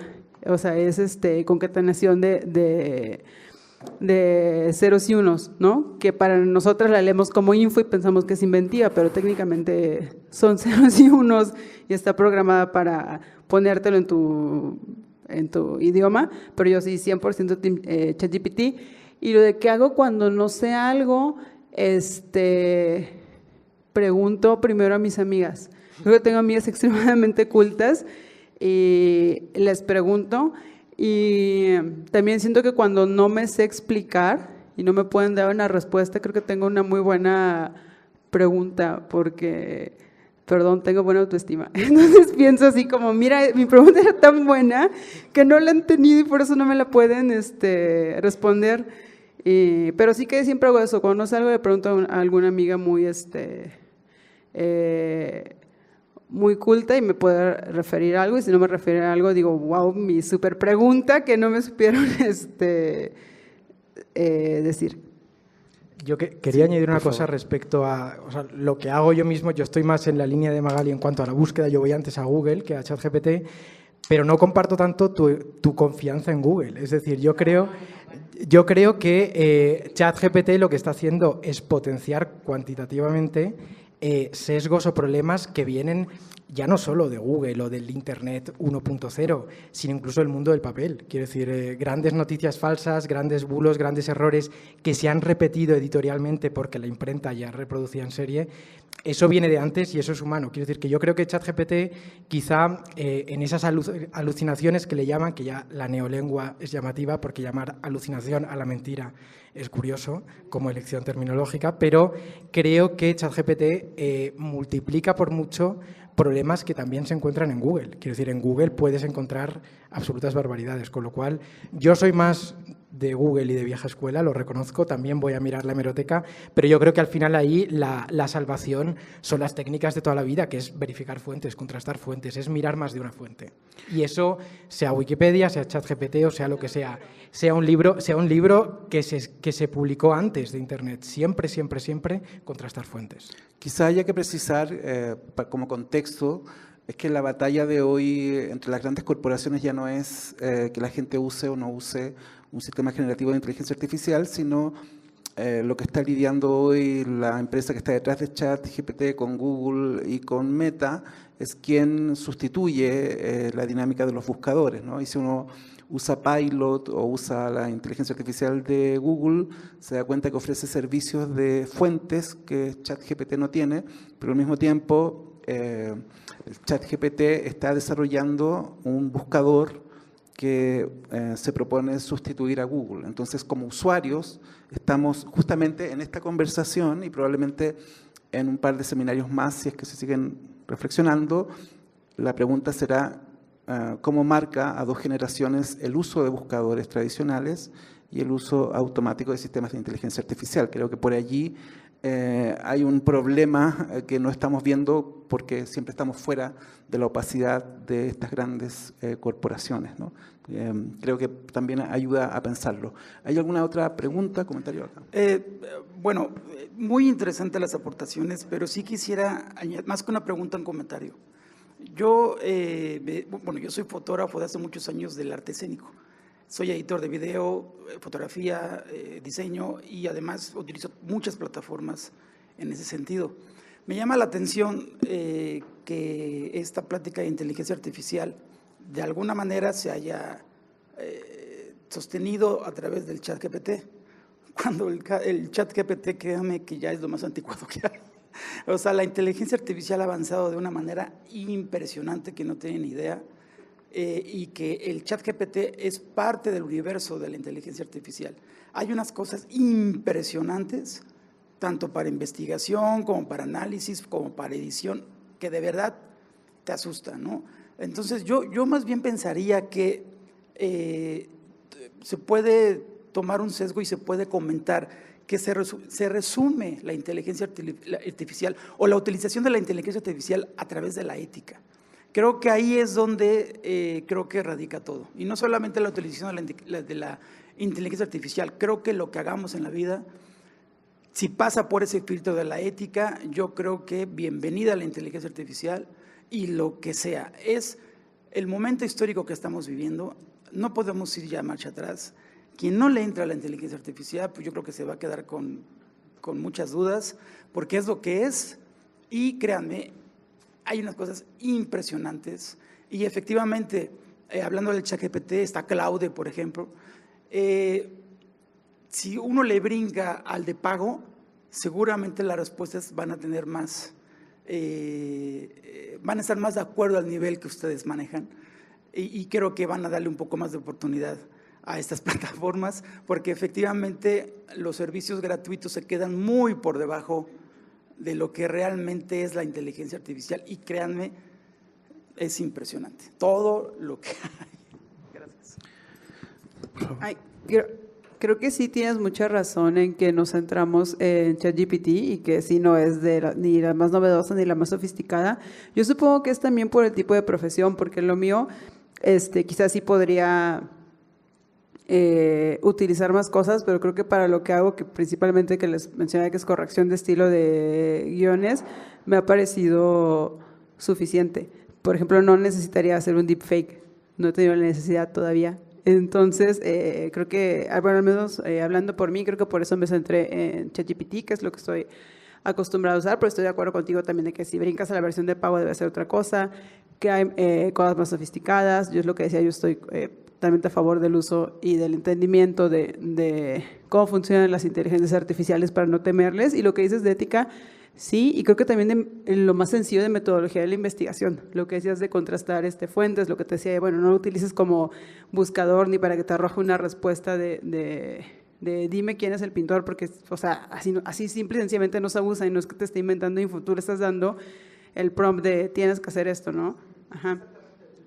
Sí, es que es saber promptear de los textos la orden que le metes, o sea, por eso yo, si fuera maestra, 100% dejaría que mis alumnas me entregaran trabajos con ChatGPT, porque entiendo que en dar un buen prompt, en que te quede un texto más sofisticado, como por ejemplo ese que nos leíste, pues está súper básico, que es lo que te decía, a mí no me gusta cuando le he pedido algo y es como, el sorprendente artista plasmó, o sea, lo más básico, además de porque estoy en la versión no de paga, es eso, no está bien prompteado. Y hasta promptear necesita cierto nivel de razonamiento. Entonces yo no tendría un problema alguno. Y sí creo que le puedes pedir ciertas cosas a las alumnas que pueden utilizar inteligencia artificial de forma creativa o que desarrolle las habilidades que estás técnicamente aprendiendo en la escuela. Entonces, pues bueno, esa es mi aportación en este tema. Sí, no, yo quería decir totalmente de acuerdo. Lo que pasa es que yo creo que la inteligencia artificial es una cuestión de ética y yo diría que también de política y una cuestión económica. Concretamente, lo que tú decías, las diferencias entre versión gratis y de pago, eso incluye una brecha económica, no sé hasta qué punto es salvable o no es salvable, pero pasa por ahí. O sea, yo lo que pienso es que ChatGPT está creada en 2015 por OpenAI, que en un principio tenía una intención sin ánimo de lucro, con estas ideas como muy románticas de poner a disposición del público las inteligencias artificiales de todo tipo, software libre, etcétera.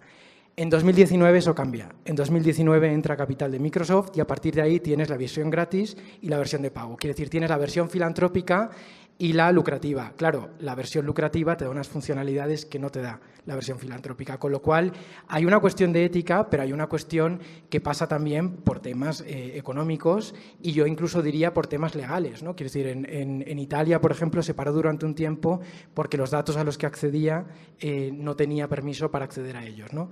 Con lo cual, creo que el tema ético, sí, totalmente de acuerdo, pero yo creo que la batalla al final es la de siempre. Es una batalla que es legal, es política y es económica. Y luego lo que te quería preguntar, si me puedo permitir, es que nos dijeras algunas de esas iniciativas que te consideras más avanzadas, porque yo entiendo que ChatGPT ya lleva 2 años y esto va muy rápido, pero que ya sea la versión anticuada y que haya cosas muy distintas. Pues mira, por ejemplo, Claude, o Claudio, o como quieran mencionarlo, se está considerando mucho mejor que ChatGPT. Por ejemplo, Claude te hace respuestas o te puede hacer, tú le pones un teorema matemático, que yo no sé nada de eso, pero un teorema matemático y te da la respuesta, por ejemplo, ¿no? Y no solamente eso, Claude tiene, por ejemplo, la capacidad de subir texto, subir audio, subir libro y te hace totalmente un análisis. Por ejemplo, un análisis completo de eso, ¿no? Y por ejemplo, pensando un poquito lo que comentaba Magali, como intelectual, como creadora, pues sí, ok, se sienta, utiliza las plataformas o las ideas tradicionales de que quizá va a una biblioteca, saca sus apuntes y hace su propio texto y todo este asunto. Ese mismo texto es completamente autoral, no le está copiando a nadie. Si ese texto lo sube a Claude o inclusive al ChatGPT y le dice, ¿qué piensas? Pues yo creo que la respuesta podría ser muy interesante de lo que te va a decir, por ejemplo, ¿no? Y efectivamente, como dice Baby, o sea, no es una cuestión de que le pongas, porque ahí está la equivocación de la mayoría de las personas, ¿no? O sea, hay que utilizar un prompt, que eso es importantísimo.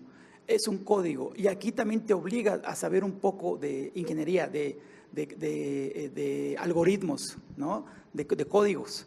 Entonces, yo pensaría que la inteligencia artificial ahora, en este momento histórico, es la gran biblioteca universal, nada más que digital. Y ahí quizás es donde puede haber como esta situación, pues, ¿no? Porque, claro, yo también soy del que me encanta abrir el libro, leerlo, el cafecito, pues sí es padrísimo. A mí me encanta rayar los libros, las ideas. Eso es maravilloso.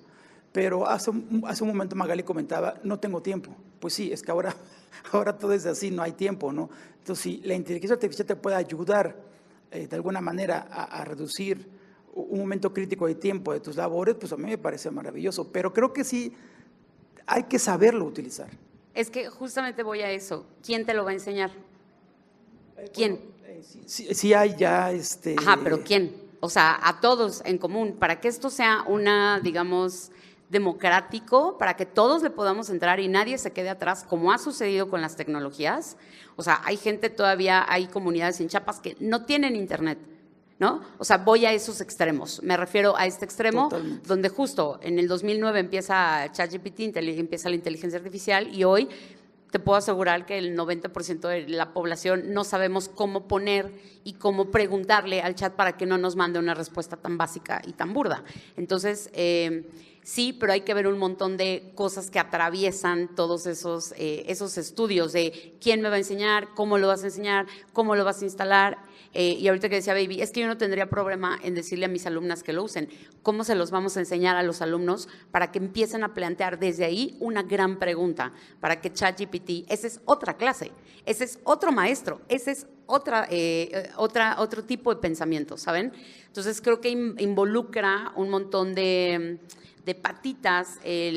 No podemos solamente decir yo creo, es para todos ChatGPT, porque no es cierto, ¿no? Nos tienen que enseñar a pensar. Estoy de acuerdo que no podemos frenar, fue lo que dije, ¿no? No podemos frenar el progreso. Yo estoy encantada con la inteligencia artificial, qué bueno que exista, yo tampoco le tengo miedo, pero es cómo nos van a enseñar a toda la población que tenemos acceso a internet, ChatGPT, cómo nos van a enseñar todo eso, ¿no? Yo totalmente de acuerdo, aunque yo creo que la inteligencia artificial no es problema de la inteligencia artificial.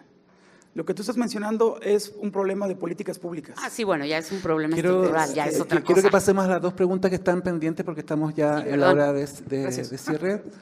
Por favor.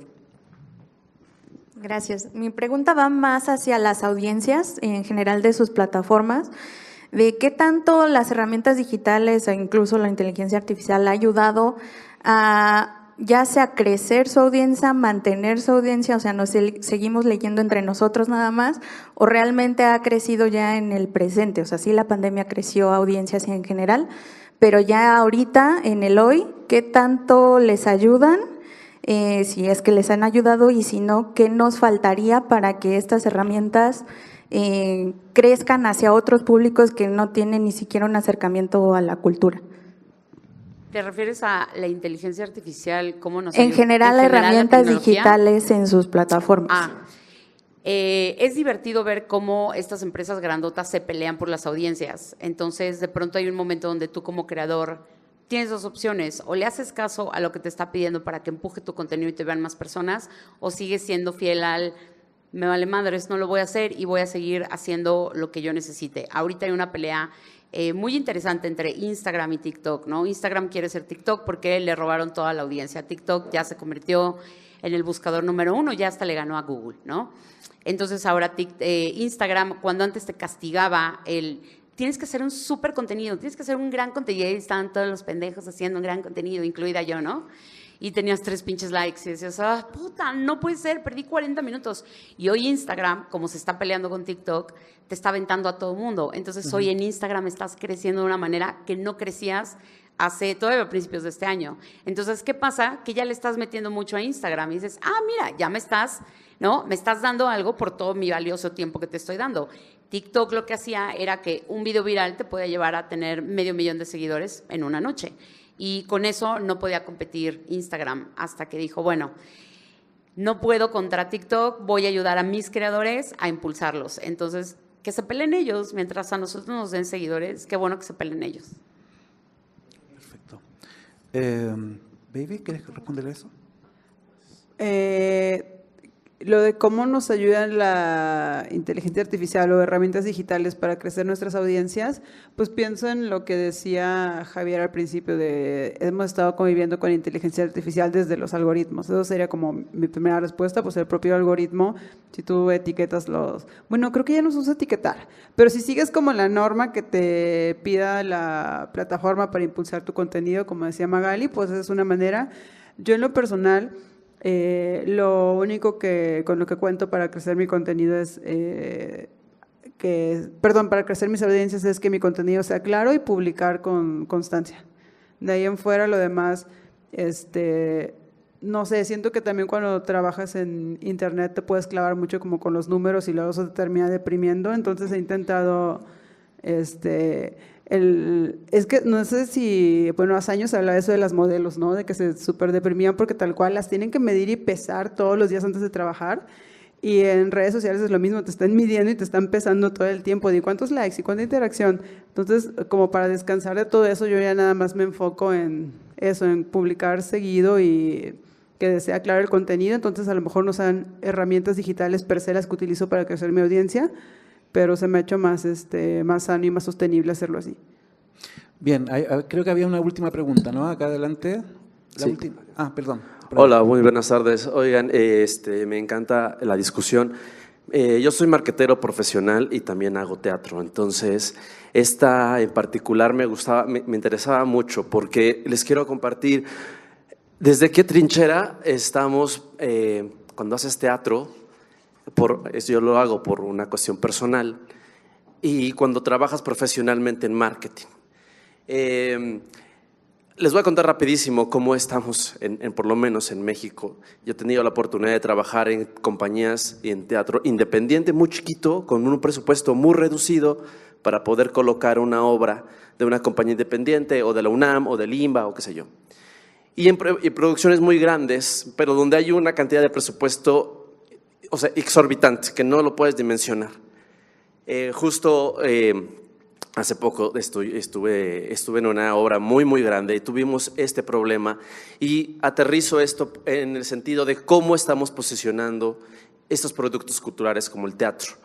Hicimos, y comparto mucho esta experiencia que compartías, porque tuvimos un pool muy grande de influencers y que generaban crítica o generaban reviews sobre esta obra de teatro que era muy grande. Lo que yo, desde mi trinchera como productor ejecutivo, le decía, es que estos cabrones no me están dando todo el ratio y aspecto del sentiment. No es una crítica, me están describiendo la obra. No es una crítica, no me están diciendo nada. Y nos confrontábamos con eso, y yo como marketero profesional digo, claro, porque le están dando a la comunidad digital que ya está adecuada y educada también, lo que quieren escuchar. No, para mí como productor no me están diciendo absolutamente nada de la obra. No me están diciendo si es buena, si es mala, son halagos, son descripciones, pero no me dicen, no hay un punto donde enganche con una comunidad a la que quiero llegar, que está en otro lado, que tenga el esfuerzo de gastar, no sé, 700, 800 o hasta 3,000 pesos por un boleto, porque al final, lo que yo les comentaba a mis compañeros también productores es tan padre las métricas de vanidad, está muy chido, pero no me están convirtiendo en taquilla, mano. O sea, eso tiene que convertir. O sea, al final tenemos que pagar una nómina, hay que pagar un teatro, no nos estamos yendo a taquilla. O sea, es decir, hay muchas cosas que de repente decimos, es que esto es gremial. O sea, es tan gremial que se están hablando entre ellos. ¿Dónde está el sentiment aquí real? Cuando pasábamos a otra estrategia, como marquetero, ¿no? Y hablando con la agencia con la que estábamos trabajando, le dije, a ver, hazme otra estrategia, mano, porque esto no está funcionando. Porque yo les decía, hagan un análisis de los comentarios y vean aquellos que son negativos. ¿Qué hablan? Dura mucho la obra, está muy lejos. Ok, sí, son aspectos o el precio, está bien. Pero de la obra en sí, de lo que estamos proponiendo, ¿están hablando? No. Cosa curiosa también pasaba con obras pequeñas, donde el precio son de 200 pesos, ¿no? Para la UNAM o para otras cosas. Y de repente ahí encontrábamos una cosa muy divertida, que les voy a contar como trabajando en una agencia. Perdona que te interrumpa, tenemos poco tiempo, así que si puede ser puntual. Bueno, básicamente era eso. Nos queda otra pregunta. Sí, disculpen. Básicamente es eso, o sea, ahí la diferencia es el criterio y el rigor. Por eso a veces sí nos enfrentamos con ese tema de quién escribe y para quién, con qué crítica, cuál es la metodología, porque está muy padre decir, tengo la expectativa y la facilidad, pero ¿tengo el criterio, tengo el rigor para hacerlo? Ya te voy a contestar, bueno, te voy a complementar tu información y ya con esto cerramos. En primera, la gente que te planteó llevar a este tipo de influencers o creadores de contenido, ¿por qué? ¿Por qué? O sea, al principio, eso es lo que tú y otras, bueno, no sé si tú o tu empresa, están planteando. Vamos a traer influencers porque ellos nos van a dar boletos en taquilla. ¿Por? Ellos son otra cosa. Ellos no te van a dar boletos en taquilla, ellos van a dar su opinión. Los boletos en taquilla no es problema de los influencers, no es mi problema vender libros. A mí me mandan un libro, si me gusta lo pongo, si no me gusta no lo pongo. Pero a mí no me puedes decir como creador de contenido, es que yo esperaba que tú vinieras y me vendieras boletos. ¿Por? Yo no soy crítica de la UNAM, no estudié para eso hay gente súper especializada académica, entonces nos invitas a los dos. Y él va a hacer lo que tú necesitas, que es la crítica chingona que quieres, con sentimiento, con emoción. Y yo voy a decir, está bien lejos, ¿no? Y los dos funcionamos al final. Pero si tú le estás pidiendo a los creadores de contenido que no tienen experiencia académica, literaria, que te hagan una reseña formal, me parece, con todo respeto, que están viendo mal el objetivo. Esos no son. Entonces, búscate, en lugar de 20, búscate a 2 que te gusten y que te atraigan, no solamente por los números, es que eso también es un error. No porque yo tenga 100,000 seguidores, quiere decir que soy súper profunda y que engancho cabrón. No, a lo mejor una chava que tiene 3,000 seguidores lo hace increíble y tiene mucho más engagement ella que yo.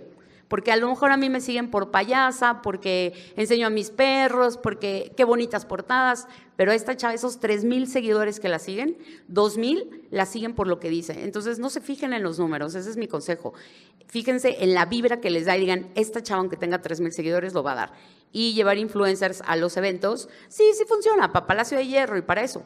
Para las cosas culturales, seguramente te funcionará uno y un crítico especializado, donde estén platicando. Y lo que el influencer te vaya a proporcionar no es malo tampoco, porque si no, pues yo te diría, pues ya no los invites, esa no es el rango de teatro de influencers que tendrías que invitar, porque mejor invita a los críticos, ¿no? Okay, bien. Plantearlo de otra manera. Vamos a la última pregunta para cerrar. Gracias, buenas tardes. Bueno, yo vengo de la crítica cinematográfica, especialmente de cine mexicano, y el problema que yo tengo es de que precisamente tengo 3,000, 4,000 seguidores y nadie me pela más que mis 4,000 y cacho seguidores. Aquí a lo que voy es que pues yo soy un ratón prácticamente de biblioteca, yo sí voy directamente a los libros de crítica, de historia del cine mexicano, etcétera. ¿Cómo me creo autoridad? Porque también es esa, ¿no? Soy mujer, soy chava y no tengo autoridad como crítica de cine mexicano, ¿no? Entonces, ¿cómo creo autoridad con estas inteligencias artificiales? Y ya, esa es toda mi pregunta. Gracias. ¿Hay alguna fórmula? Yo creo que la autoridad se crea teniendo pues, posturas que el público encuentre interesantes. Entonces, nada más te invitaría a seguir desarrollando lo que ya tienes que decir, porque te entendí como que pues tienes todas estas fuentes bibliográficas. Creo que la autoridad no proviene necesariamente como de utilizar herramientas digitales o fuentes bibliográficas, sino de que tus planteamientos sean interesantes y pues síguelos desarrollando y sobre todo hazlo con constancia. Si es específicamente en redes sociales, creo que la constancia es súper importante y pues que te animes a desarrollar tus ideas. A la gente sí le interesa, pues sí le interesa escuchar opiniones informadas. Yo es que, si me puedo permitir, creo que el mejor consejo iba en la línea de la conferencia anterior de Natalia Lauve, cuando decía lo de la verdad propia y hablar desde tu especificidad, más allá de la fórmula. Si tú tienes un perfil, no sé si decir más cinéfilo o más de ratón de biblioteca, creo que has dicho, yo creo que lo mejor que puedes hacer es abundar en esa línea, es decir, apostar fuerte por esa línea, porque eso tiene un público. Es decir, lo que yo creo que es perverso a veces en las lógicas de los trending topics y en mirar mucho la estadística, que es verdad que hay veces que te amarga el día más que te informa, es que muchas veces acabas queriendo competir en terrenos que no son el tuyo y ahí siempre vas a perder. La cuestión es pensar cuál es el terreno en el que tú puedes aportar algo y apostar por eso y luego ya pues el algoritmo dirá. Pero mi consejo, creo que la fórmula la ha encontrado muy bien Natalia Lauve antes, es trabajar tu especificidad, porque cualquier otra cosa, incluso si llegara a irte bien, será una posición impostada que probablemente acabará por no interesarte ni a ti. Y si hay algo que cuesta en redes y digamos, en una continuidad en plataformas digitales, es justamente ser constante y, digamos, pelear por una posición. Si tú misma no estás motivada, ya es como lo último. Con lo cual, mi consejo es eso, es que apuestes por lo que tú consideres que es específico, porque al final, si algo bueno tienen las redes, es que encuentras que hay público para todo. Con lo cual, yo creo que eso es lo mejor que puedes hacer. Ahora, yo debo agregar que si esa pregunta se la haces a ChatGPT, la cuenta abierta te va a dar un plan bien concreto. No lo subestimes, ¿no? Bien, quiero agradecer a Magali, a Gabriel, a Baby su tiempo, su generosidad, su calidez también para compartir su experiencia. Invitarles mañana a continuar en la Semana Crítica. Volvemos con conferencias también y charlas a partir de las 11 de la mañana. Muchas gracias.